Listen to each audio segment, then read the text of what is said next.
Welcome to the Monday edition of the Football Happy Hour. Jeremy St. Louis alongside Brady Quinn, Danny Kanell, and Dennis Dodd joining us today. We're going to kick things off by talking about two Big Ten hires over the weekend in college football, both coming in the Big Ten West. Matt Rhule hired by Nebraska late Friday, then Luke Fickell hired by Wisconsin. Dennis, how big are these moves, not just for these schools, but for the Big Ten? Well, I was just listening to Matt Rhule's press conference before we came on, and I'm ready to put on the shoulder pads right now. If he can't coach, he can be a heck of a motivational speaker. He said something that they're probably going to etch on the side of the stadium. It's not going to be easy. It's going to take time, but it will be done. I mean, he had people in the aisles ready to stand up. And look, I think that was obviously the number one choice at Nebraska. It was the best choice for Nebraska. He's a program builder. This is the best job he's had. Temple was at the absolute bottom. Baylor was at the absolute bottom. You can argue Nebraska in its history may not have been worse, but the resources are there. The potential is there, and he's a great in-game coach. I thought that was the best that Nebraska could have done.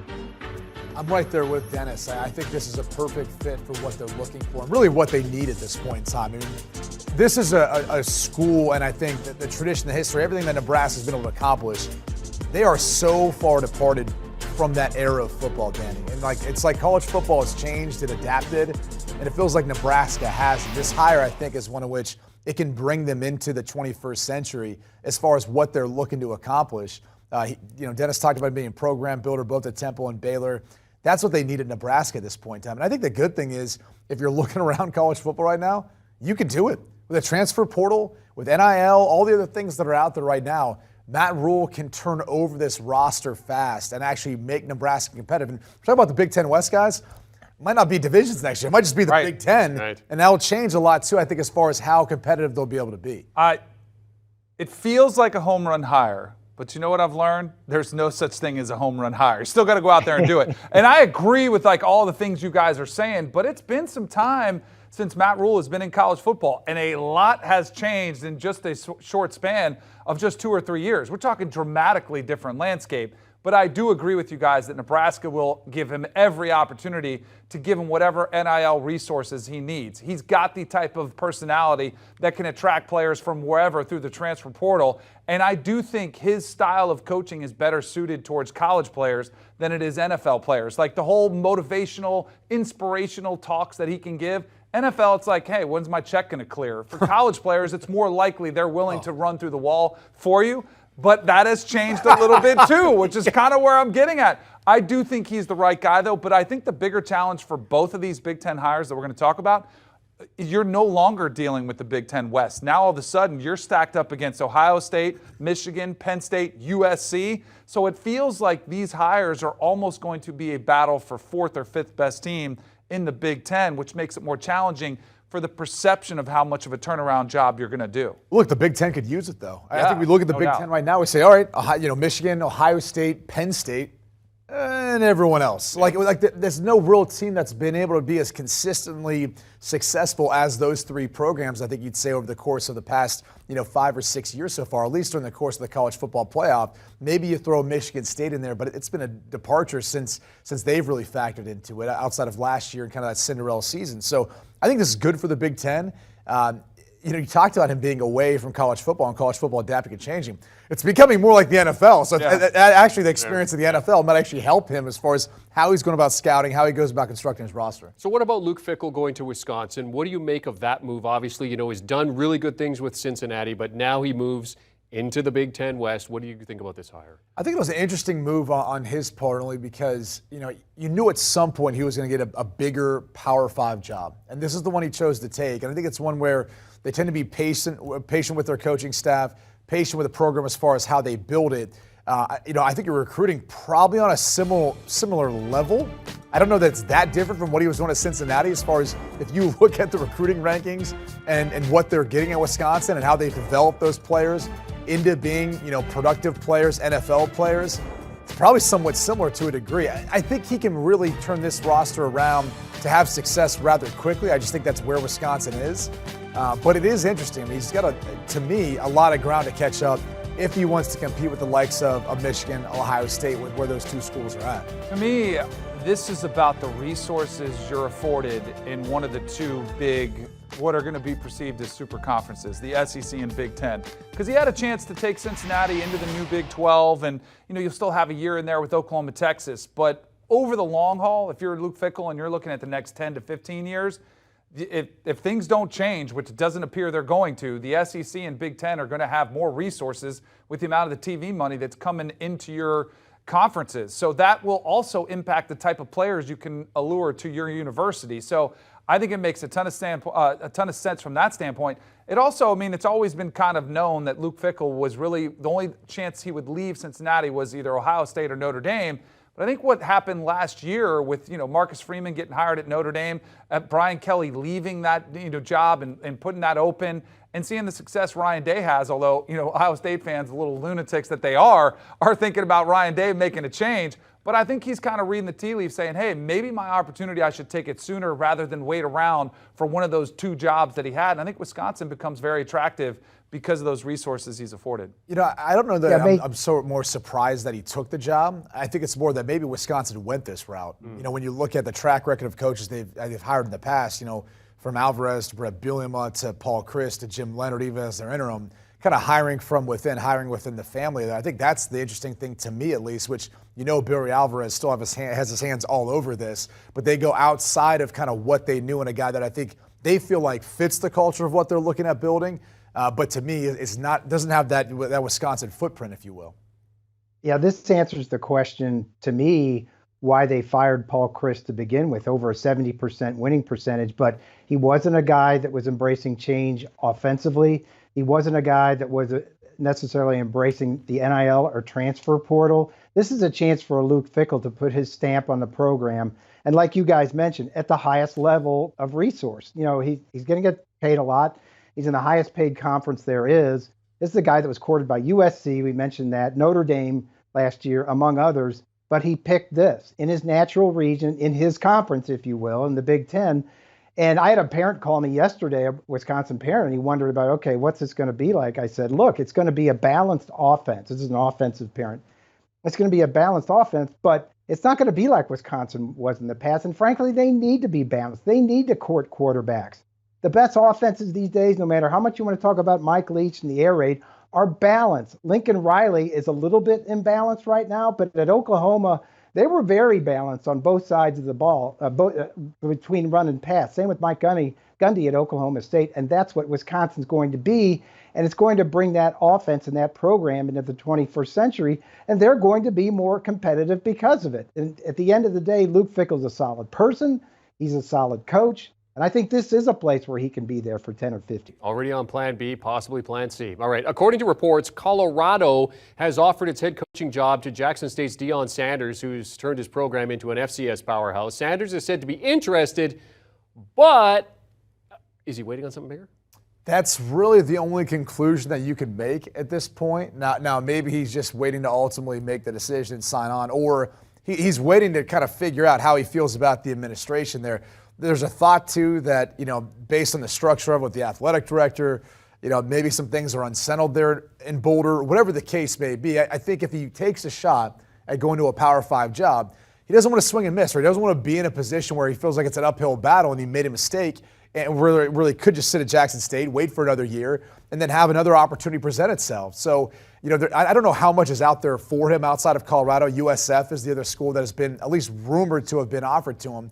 Maybe he feels like with some of these other coaches leaving, taking other jobs, there'll be some openings that allow him to jump up into that position and have success. But it's a big swing for Colorado. And I'll tell you this much. He'll be able to recruit. I think he's going to be able to get some guys who want to come with him, especially with the transfer portal. And it'd be a lot of fun to see if he can bring Colorado back to what I recall back in the early 90s, a successful program, one of which that could recruit Texas, could recruit some nationally, and bring back that program to prominence. Some coaches out there, when they're on a track, when they want to be a head coach at a Power 5 university, they'll take the first job that's afforded them, right? The first opportunity, I got to take it because it might go away. Deion is not in that position. So to me, it comes down with what resources is Colorado going to provide and especially in the areas where Deion can excel, in the area of NIL. Can you go out? Because there's no doubt Deion has proven he had the number one recruit in high school. He stole him from Florida State, from his alma mater, to bring him to Jackson State. He can get anybody to go with him, but can Colorado match some of the offers that are going to be out there for some of these top-tier players. If that answer is yes, and it's we can give you everything you need, then I think it's a great hire. If there is any hesitation whatsoever and they are not willing to do that, then I think Deion should pass on it, because I think Colorado is one of the tougher jobs, and it's proven here over the past 15 years, one of the toughest jobs in the Power 5 landscape, especially with the uncertainty of the Pac-12. What does that conference hold? I think he'd be better going to USF, being closer. Now, it's not Power 5, but you could have success there, especially with the void that's going to be left behind with UCF, Houston, Cincinnati leaving that conference. You could step right in and start winning right away. But we'll have to see what Deion does, because he's going to have some options. I think you start with the fact that the guy can coach. That was the question I had when 2 or 3 years ago when Arkansas hired Sam Pittman. They interviewed Deion, and he was so impressive they interviewed him twice. It was a favor to Eric Musselman's agent, the basketball coach. And Hunter Yurachek, the AD at Arkansas, told me that he was so impressed he got his number 2 on a plane and flew down to Dallas for a second interview. And he told me there's no doubt that Deion is going to be a Power 5 coach. He knew our recruiting, where we were recruiting. He knew our program. He knew our culture. So now with that out of the way, I think the Colorado thing is weird, because the report says that he's been offered. He admits publicly he's been offered. And, okay, Deion, and, the next step is you're going to take the job. He obviously thinks he has things in the process or something else he can get. Is that Georgia Tech, which I think would be the perfect fit if they're of a mind. I can't believe that they're not. In Atlanta, Deion, are you kidding me? In the ACC, where you can get talent. The thing about Colorado is, and having covered Colorado since Bill McCartney and the Big 8, it can be done. That was a long, long time ago. But this is a complete rewrite at Colorado. It's kind of like for whoever takes Stanford. It's just a question, is the Colorado administration going to commit the resources? Are they going to let them get players in that they need to get in? And you're going to be in a conference just like Kenny Dillingham at Arizona State, where you can win it. With USC and UCLA gone, I think that thing is up for grabs. And that being up for grabs, that means there's a playoff spot up for grabs. I think you can do that at Colorado. I would love to see Deion at Colorado. I just don't know where his head's at on this by going up to that cliff and not stepping off. Yeah, they offered it. What's next? Colorado, one you of those. Taking it? Colorado, one of those jobs. I mean, Auburn's there, Georgia Tech is there, now Cincinnati is there. So in terms of the vacancies and maybe who could be a good fit for one of these open positions, what do you think, Brady, in terms of where a guy could go that would be a really good fit when you look at these openings? Well, Cincinnati has to be one that I think a lot of coaches who are biting for that spot are really hoping they can get that job. Look, that program has been built up now over the period of time, in particular with Luke Fickell and what he's done, to be able to win right now. And so you look at, for example, some of the coaches of the Ohio State staff. Brian Hartline's been a shining star there. He's been one of the better recruiters. He got elevated up to be a pass game coordinator. He obviously played football in Columbus for the Buckeyes. He understands how to recruit the state in general, played for the Cleveland Browns as well. So there's a lot that comes along with it. And I think he's been kind of patiently waiting for the right opportunity, the right job to be able to take over and have success.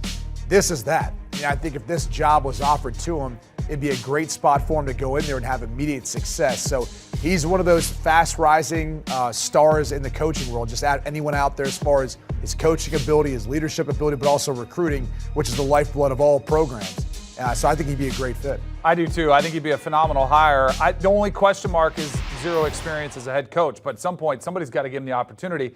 I kept it with Cincinnati as well and went with a coach with Ohio State ties as well, and it was Tom Herman, who spent several years on the Ohio State staff, so he's familiar with that area, and then also winning at the Group of 5 level at a program similar to Cincinnati that is going to be Big 12. But at Houston, where he had a ton of success and put them in the national conversation before he went to Texas. And I would even argue at Texas, he did just as good a job as we've seen Sark do up to this point. And then, of course, we know the expectations are at Texas, so he doesn't survive there. Now in broadcasting, I think he'd be a really good fit at Cincinnati. Yeah, I've got two. I already mentioned Deion at Georgia Tech. I think what is the word? How embarrassed do they have to be living there 70 miles from Georgia that they need to dip in with both feet and get into NIL, get into the transfer portal? I know it's Georgia Tech. It's a different culture, but you can win there. He can actually do the things that Jeff Collins talked about, weaponizing the recruits in the Atlanta area. We know he can coach. I've got another good one for you. How about Dan Mullen at Colorado? Here's a guy who's sitting out this year. I talked to him. I don't think he's interested in coming back right away, but in a certain situation, I think he could. There are not many better quarterback makers, coaches in the country. I don't have to tell you about his record. He won 10 twice at Florida. He had Mississippi State as the #1 program in the country for 5 consecutive weeks. Yes, there's some things, those quirks you have to deal with. Yes, but that's all they are. And I think if he could go in there and again be given a blank slate on the West Coast, which kind of embraces the offensive side, the Pac-12, I think Dan Mullen would be a great fit at Colorado. It's going to be some interesting weeks as the college football season comes to a close. And, of course, we get the coaching carousel moving along. Senior college football writer Dennis Dodd helping us kick off the football happy hour alongside Brady Quinn and Danny Kanell. Thanks for hopping on with us, Dennis. And for more on the college head coaching hires we discussed and the remaining openings yet to be filled, be sure you're listening to the Cover 3 podcast. Chip Patterson, Tom Fornelli, Danny Kanell, Bud Elliott giving their insight and analysis multiple times per week. Download and follow the Cover 3 wherever you get your podcast audio. Do you want a sports network that delivers everything that matters about the game? The highlights, the picks, the instant analysis, no yelling, no fake debates, no politics. Hit the subscribe button and never miss a moment.